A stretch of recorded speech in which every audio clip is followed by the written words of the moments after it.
O bem e o mal. Perguntas 629 a 646. Que definição se pode dar da moral? A moral é a regra de bem proceder, isto é, de distinguir o bem do mal. Funda-se na observância da lei de Deus. O homem procede bem quando faz tudo pelo bem de todos, porque então cumpre a lei de Deus. Como se pode distinguir o bem do mal? O bem é tudo que é conforme a lei de Deus, e o mal é tudo que dela se afasta.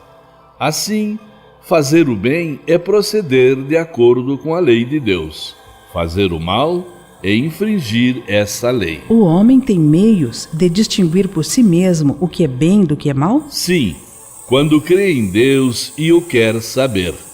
Deus lhe deu a inteligência para distinguir um do outro. Por estar sujeito ao erro, o homem não pode enganar-se na apreciação do bem e do mal e crer que faz o bem quando na realidade faz o mal? Jesus vos disse: vede o que gostaríeis que vos fizessem ou não vos fizessem. Tudo se resume nisso: não vos enganareis. A regra do bem e do mal, que se poderia chamar de reciprocidade ou de solidariedade, não pode ser aplicada à conduta pessoal do homem para consigo mesmo. Achará ele na lei natural a regra dessa conduta e um guia seguro? Quando comeis em excesso, isso vos faz mal. Pois bem, é Deus quem vos dá a medida do que necessitais. Quando ultrapassais essa medida, sois punidos. Dá-se o mesmo em tudo. A lei natural traça para o homem o limite de suas necessidades. Quando ele ultrapassa, é punido pelo sofrimento. Se o homem sempre escutasse essa voz que lhe diz basta, evitaria a maior parte dos males de que acusa a natureza. Porque o mal está na natureza das coisas. Falo do mal moral. Deus não podia ter criado a humanidade em melhores condições? Já te dissemos, os espíritos foram criados simples e ignorantes. Deus deixa ao homem a escolha do caminho. Tanto pior para ele se toma o mau caminho. Sua peregrinação será mais longa. Se não existissem montanhas, o homem não compreenderia que se pode subir e descer. E se não existissem rochas, não compreenderia que há corpos duros. É preciso que o espírito adquira experiência, e para isso é necessário que conheça o bem e o mal. Eis porque existe a união do espírito e do corpo. As diferentes posições sociais criam novas necessidades que não são as mesmas para todos os homens. Não fica parecendo que a lei natural não constitui regra uniforme? Essas diferentes posições estão na natureza das coisas e segundo a lei do progresso.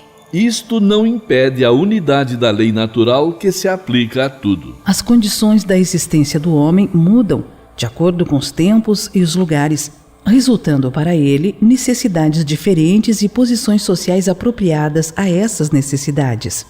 Já que essa diversidade está na ordem das coisas, ela é conforme a lei de Deus, lei que não deixa de ser una em seu princípio.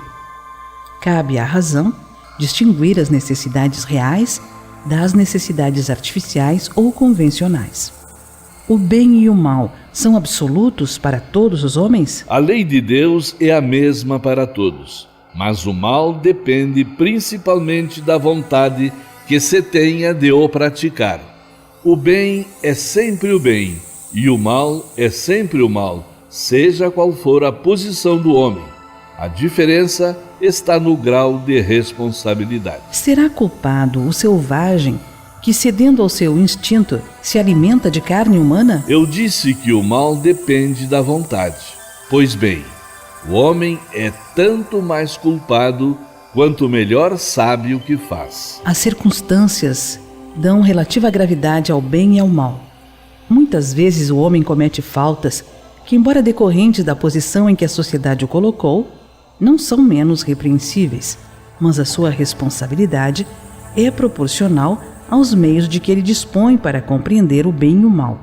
É por isso que o homem esclarecido que comete uma simples injustiça é mais culpado aos olhos de Deus do que o selvagem e ignorante que se entrega aos seus instintos.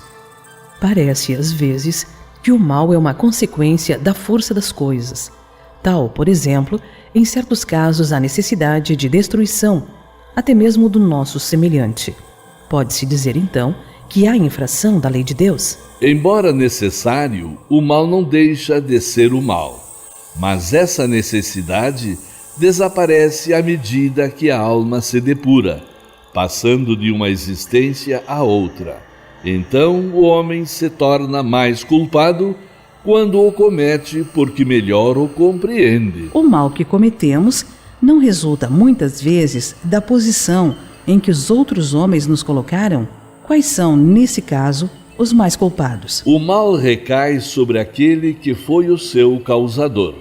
Assim, o homem que é levado a praticar o mal pela posição em que seus semelhantes o colocaram é menos culpado do que aqueles que causaram esse mal, porque cada um será punido não só pelo mal que haja feito, mas também pelo mal que tenha provocado. Aquele que não pratica o mal, mas que se aproveita do mal praticado por outrem, é tão culpado quanto este? É como se houvesse praticado.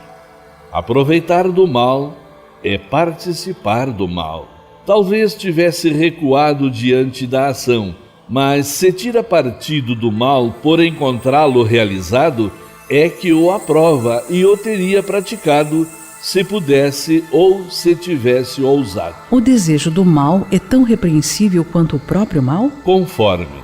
Há virtude em resistir-se voluntariamente ao mal que se deseja praticar, sobretudo quando se tem a possibilidade de satisfazer a esse desejo.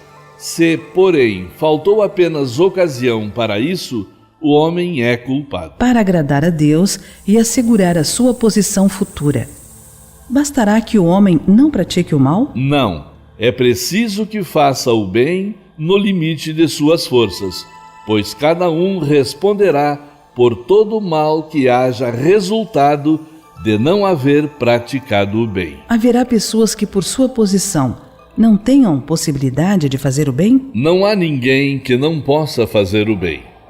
Somente o egoísta nunca encontra oportunidade de o praticar. Basta que se esteja em relação com outros homens para se ter ocasião de fazer o bem. E cada dia da existência oferece essa possibilidade a quem não estiver cego pelo egoísmo. Fazer o bem não consiste somente em ser caridoso, mas em ser útil na medida do possível, toda vez que o auxílio se fizer necessário. O meio em que certos homens se acham colocados não constitui para eles a fonte principal de muitos vícios e crimes? Sim, mas ainda há uma prova que o Espírito escolheu quando em liberdade.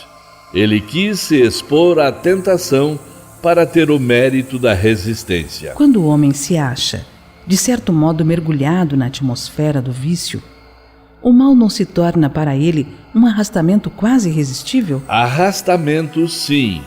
Irresistível, não. Porque mesmo dentro dessa atmosfera viciosa, podeis encontrar algumas vezes grandes virtudes. São espíritos que tiveram a força de resistir e que ao mesmo tempo receberam a missão de exercer boa influência sobre os seus semelhantes. O mérito do bem que se faz está subordinado a certas condições? Em outras palavras, há diferentes graus no mérito do bem? O mérito do bem está na dificuldade em praticá-lo. Não há mérito algum em fazer o bem sem esforço e quando nada custa. Deus leva mais em conta o pobre que reparte o seu único pedaço de pão do que o rico que apenas dá do que lhe sobra. Jesus já disse isto a propósito do óbolo da viúva.